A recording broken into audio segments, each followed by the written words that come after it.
नमस्कार, आप देख रहे हैं दोपहर टॉप 10। आपके साथ मैं हूं अर्चना सिंह। शुरुआत आज की सबसे बड़ी खबर से। बिहार में मुख्यमंत्री नीतीश कुमार ने अपना बहुमत हासिल कर लिया। नीतीश के विश्वास मत के पक्ष में 131 वोट पड़े, जबकि विश्वास मत के विरोध में 108 मत पड़े। नीतीश कुमार ने कल ही छठी बार मुख्यमंत्री पद की शपथ ली थी और आज बहुमत साबित कर दिया। बड़ी बात यह रही कि विश्वास मत के दौरान क्रॉस वोटिंग की कोई खबर नहीं आई। तो इस वक्त की बड़ी खबर आपको बता रहे हैं। मुख्यमंत्री नीतीश कुमार ने बहुमत हासिल कर लिया है। फ्लोर पर उन्होंने साबित कर दिया कि उन्हें बहुमत है। नीतीश के विश्वास मत के पक्ष में 131 वोट पड़े, जबकि विश्वास मत के विरोध में 108 वोट पड़े हैं। छठी बार कल ही मुख्यमंत्री पद की शपथ ली थी नीतीश कुमार ने और आज उन्होंने फ्लोर पर अपना बहुमत साबित कर दिया। उनके पक्ष में 131 वोट पड़े, जबकि विरोध में 108 वोट पड़े हैं। बहुमत से 9 ज्यादा वोट मिले हैं नीतीश कुमार को। विश्वास मत के दौरान विधानसभा में खूब बयानबाजी हुई। 2 दिन पहले तक डिप्टी सीएम रहे तेजस्वी ने मुख्यमंत्री नीतीश कुमार पर नॉनस्टॉप हमला बोला और कहा नीतीश कुमार ने नाटक किया। जो नीतीश सांप्रदायिकता के खिलाफ लड़ाई की बात करते थे, वो आरएसएस की गोद में जाकर बैठ गए। तेजस्वी के बयान पर नीतीश ने भी पलटवार किया और कहा कि उनके पास हर सवाल का जवाब है। बीजेपी नेता नंदकिशोर यादव ने कहा कि लालू को पुत्र मोह नहीं होता तो तेजस्वी डिप्टी सीएम नहीं बनते। सुशील मोदी ने भी आरजेडी पर हमला बोलते हुए कहा कि जनादेश भ्रष्टाचार करने के लिए नहीं मिला था। विश्वास मत के बाद तेजस्वी यादव विधानसभा से बाहर निकले और एक बार फिर नीतीश कुमार पर कई आरोप लगा डाले। सांप्रदायिकता से लगाए हैं, हम लगाए हैं, इस दिन आप पर लगाया है, हम करप्शन किया। हमने तो सच्चाई बताई, उन्होंने एफिडेविट में कबूला है। हाँ। हमने थोड़ी ना लगाया। तो आपने इस्तीफा दे देते। आप अगर वो मांगते तो आप इस्तीफा दे देते। अगर वो मांगते तो आप इस्तीफा मांगते, तब देखा ना जाता। अभी मांगे कहाँ थे? और आपको गिरफ्तारी का डर नहीं है? केस चल रहे, गिरफ्तारी से नहीं डरते हैं। गिरफ्तारी का हम लोग नहीं डरते। तो तेजस्वी लोकतंत्र की आपने चाचा भी कहा, उनको चाचा बने रहेंगे। आप तो बड़े हैं, सम्मानित व्यक्ति हैं, तो होगा। तो रणछोड़ क्यों कहा फिर आपने? तो छोड़ दिया। तो चाचा है तो चाचा रणछोड़ नहीं हो सकते क्या? कांस भी तो मामा थे, कांस भी तो मामा थे। तो भविष्य में कोई दोस्ती नहीं हो सकती नीतीश कुमार से? आपको दोस्ती नहीं हो सकती है भविष्य में? आज उस मैंडेट का बीजेपी के लोग मुख्यमंत्री नीतीश कुमार ने अपमानित करने का काम किया। जिन जिन लोगों ने वोट देने का काम किया बीजेपी के खिलाफ, नीतीश जी बीजेपी के गोद में, आरएसएस के गोद में जाकर के बैठे हैं। इसके लिए तमाम बिहार की जनता इससे आहत है, एक छला हुआ महसूस कर रही है। धोखा उनको दिया गया। आज तमाम लोग बिहार के मतदाता, जिन्होंने बड़े विश्वास के साथ मुख्यमंत्री जी को महागठबंधन का नेता हम लोगों ने चुना था, आज वो लोग अपमानित महसूस कर रहा है, ठगा हुआ महसूस कर रहा है। हमने अपने भाषण में इतने सारे सवाल पूछे जिनका जवाब माननीय मुख्यमंत्री जी के पास और ना ही बीजेपी के लोगों के पास कोई जवाब नहीं था। हमने सवाल जो पूछे मुख्यमंत्री जी से, अगर आपको भाजपा के साथ जाना था तो 4 साल में 4 सरकारें क्यों बनाई? इतना लंबा समय क्यों बर्बाद किया? इतना पैसा क्यों बर्बाद किया? अधिकारी कंफ्यूजन में रहते हैं, काम नहीं कर पाते हैं। इतनी हड़बड़ में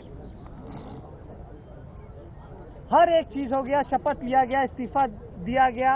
ये जितना ढोंग ड्रामा जितना भी हुआ गया और पहले एक परसेप्शन बिल्डअप किया गया कि तेजस्वी पे आरोप लगाओ और एक माहौल बनाओ कि वो इस्तीफा का माहौल बनाओ। ये सारा एक पब्लिक परसेप्शन के लिए ये 8-9 महीने से ये सारा ड्रामा था। पहले से ही इन्होंने मन बना लिया था कि बीजेपी के साथ जाना है और तेजस्वी मात्र एक बहाना है। तेजस्वी यादव ने सीएम नीतीश कुमार को उनकी उस कविता की भी याद दिलाई जो कभी उन्होंने मोदी के लिए कही थी। तेजस्वी ने नीतीश कुमार से सवाल किया कि आखिर किस डर से उन्होंने बीजेपी के साथ जाने का फैसला किया। कविता हम आप लोगों को और नीतीश कुमार जी को हम खासतौर पे हम याद दिलाना चाहते हैं। ये चुनाव से पहले जो नरेंद्र मोदी जी के लिए नीतीश कुमार जी ने कविता दी थी, इस कविता में नीतीश कुमार जी को याद करना चाहिए। कविता था, फिल्म का कॉपी था, एक जो 3 इडियट्स है उस फिल्म का कॉपी था। ये बहती हवा सा था वो, गुजरात से आया था, काला धन लाने वाला था वो कहाँ गया उसे ढूंढो, ये माननीय मुख्यमंत्री जी ने कहा। आगे क्या कहा, हमको देश की फिक्र सताती है, वो बस विदेश का दौरा लगाते हैं, हमको बढ़ती महंगाई सताती है, हर वक्त अपनी सेल्फी वो खिंचवाते हैं, वो दाऊद को लाने वाला था वो कहाँ गया उसे ढूंढो, ये माननीय मुख्यमंत्री जी ने कहा था। क्या बात होगी भाई, किसका डर था, क्यों ऐसा फैसला लिया? नीतीश कुमार ने भी तेजस्वी के आरोपों का खुलकर जवाब दिया। विश्वास मत के दौरान नीतीश कुमार ने कहा, धर्मनिरपेक्षता की आड़ में भ्रष्टाचार पर पर्दा नहीं डाला जा सकता। किसका चेहरा एक पार्टी के अस्तित्व को नकार रहे हैं। कई कठिनाइयां आई, हर समस्या को दूर करने की कोशिश की, कई बातें मेरे बारे में भी कही गई। 40 तक कांग्रेस को पहुंचाने वाले हम हैं, 15 से ज्यादा इनको नहीं मिलने वाला था। राजभोग मेवा के लिए नहीं, सेवा के लिए मिलता है। हमें कोई धर्मनिरपेक्षता का पाठ नहीं पढ़ा सकता। हमने कहा, आरोप का उत्तर दे दीजिए। उत्तर देने की स्थिति में नहीं थे। जनता सबसे बड़ी अदालत होती है।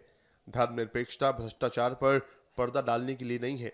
संभव नहीं लगा चलना तो हमने अपने को अलग कर लिया। बिहार के हित में हमने ये फैसला लिया है। हम विचार से धर्मनिरपेक्षता मानते हैं। धन संपत्ति वालों का हम समर्थन नहीं कर सकते हैं। केंद्र में दूसरी और यहां दूसरी सरकार रही है। इस बार दोनों जगह एक सरकार है। विश्वास मत के लिए आरजेडी ने गुप्त मतदान की मांग की थी। इस पर सुशील मोदी ने कहा, अगर गुप्त मतदान होता तो आरजेडी टूट जाती।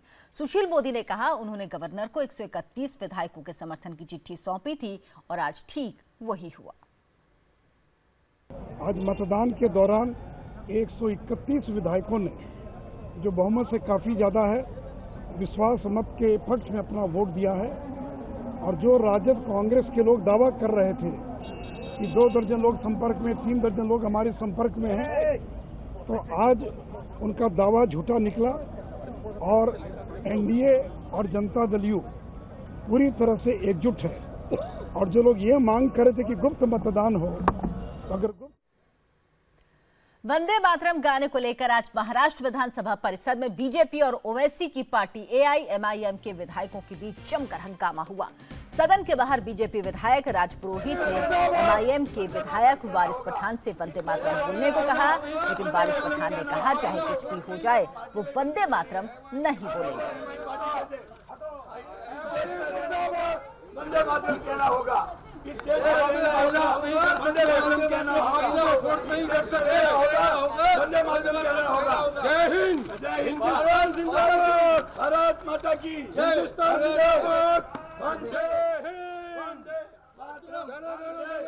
महाराष्ट्र विधान भवन के प्रांगण में आप देख सकते हैं कि वंदे मातरम को लेकर किस तरह से 2 विधायक राज पुरोहित बीजेपी के और वारिस पठान जो है एमआईएम के भिड़े हुए हैं। वंदे मातरम को लेकर आप देख सकते हैं इस देश के लिए हमने काफी बंदी लगाने की मांग कर रहे हैं। बंदी एमआईएम पर बंदी की मांग कर रहे हैं। वो कह रहे हैं कि बंदी लगानी चाहिए, ताला लगाना चाहिए एमआईएम पर। जो वंदे मातरम बंदी एमआईएम पर कोई नहीं लगा सकता। नेशनलिस्ट पार्टी है और हम संविधान को मानने वाले लोग हैं। देश का प्रेम दिल में रखते हैं। नेशनलिज्म, पेट्रियोटिज्म हमारे रोम रोम में बस। बोलेंगे वंदे मातरम बोलेंगे आप?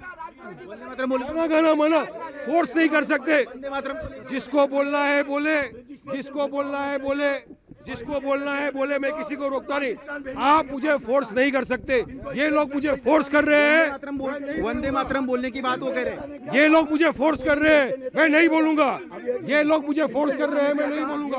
आप कह रहे कि बंदी लगनी चाहिए एमआईएम पर। वो कह रहे करना चाहिए, एमआईएम पे बंदी करनी चाहिए, एमआईएम पे बंदी करनी चाहिए, एमआईएम पे बंदी करनी चाहिए, एमआईएम पे बंदी करनी चाहिए, एमआईएम पे बंदी बंद करनी है। इनके नेता ने क्या कहा? मुझे फोर्स कर रहे हैं। क्या कर रहे हैं? रुका के रखा है। क्या करे? ये लोग मुझे फोर्स कर रहे हैं बोलने के लिए। मैं नहीं बोलूंगा, मैं नहीं बोलूंगा, नहीं बोलूंगा, नहीं बोलूंगा। आप देख सकते हैं कि किस तरह से यहाँ पर नोटंकी चल रही है और वारिस पठान जो है बैठ गए यहाँ पर। आप उठाएंगे मामला सदन में मामला उठाएंगे आप? ये नाटक कर रहे हैं, नाटक। ये देश के गद्दार है। एमआईएम पार्टी गद्दार है। ये नाटक कर रहे हैं, नाटक। अगर इनको वंदे आप सदन में मामला उठाएंगे? बिल्कुल, इन्होंने जो उठा दिया हमने तो हमने ये कहा है, इनके नेता ने कहा कि मिलिट्री पुलिस को हटा दो तो देश में खून की नदियां बहा देंगे। तो बैठ गए, बोल रहे कि नहीं गाएंगे किसी भी हाल में, किसी भी हाल में नहीं गाएंगे, बैठ गए। हाँ, ये तो जानबूझकर बैठे हैं, ये नाटक है, नाटक इनका, ये ड्रामा। वारिस पठान जी, वारिस पठान जी, वारिस पठान जी, ये राजपुर वारिस पठान जी राजपुर कह रहे हैं, आप यहाँ पे बैठ गए, नाटक कर रहे हैं। नाटक ये लोग कर रहे हैं, ये लोगों ने रोका मेरे को, वो बोल रहा है पब्लिसिटी के लिए नाटक कर लोगों ने मेरे को रोका, मैं नहीं रुका। ये लोग, I respect the court order but the court never said that you have to follow this. नहीं कहेंगे तो देश में नहीं रह पाएंगे आप। अरे देश किसी के बाप की जागीर नहीं है, ये देश पे जितना उनका अधिकार है उससे ज्यादा हक मेरा है। वारिस पठान जी, कल शिवसेना ने कहा कि आप पाकिस्तान चले जाए, शिवसेना ने कहा है कि आप पाकिस्तान चले जाए अगर नहीं। किसी के बाप का देश नहीं है ये देश पे मेरा जितना अधिकार है उतना अधिकार उनका नहीं है। ये देश पे मेरा जितना अधिकार है उतना अधिकार उनका नहीं है। सांसद ने भी कहा दिया कि आप इस्तीफा दे दे अगर नहीं गाएंगे तो, बीजेपी के सांसद ने। वारिस पठान जी, माफी मांगना पड़ेगा, राजपुरोहित को माफी मांगनी पड़ेगी, इस बात पर अड़े हुए। और आप देख सकते किस तरह से अफरा तफरी का माहौल है यहाँ पर। राजपुरोहित जिन्होंने उकसाने की बात कही और कह रहे कि बीजेपी पब्लिसिटी की इस तरह की बातें कर रही है। वंदे मातरम गाने को लेकर आज महाराष्ट्र विधानसभा परिसर में जमकर हंगामा हुआ। बीजेपी विधायक राजपुरोहित ने एमआईएम के विधायक वारिस पठान से वंदे मातरम बोलने को कहा, लेकिन वारिस पठान ने कहा चाहे कुछ भी हो वो वंदे मातरम नहीं बोलेंगे। ये लोगों ने रोका मेरे को, पब्लिसिटी के लिए नाटक, लोगों ने मेरे को रोका, मैं नहीं रुका। ये लोग, I respect the court order but the court never said that you have to follow this. नहीं कहेंगे तो देश में नहीं रह पाएंगे आप। अरे देश किसी के बाप की जागीर नहीं है, ये देश पे जितना उनका अधिकार है उससे ज्यादा हक मेरा है। वारिस पठान जी, कल शिवसेना ने कहा कि आप पाकिस्तान चले जाए, शिवसेना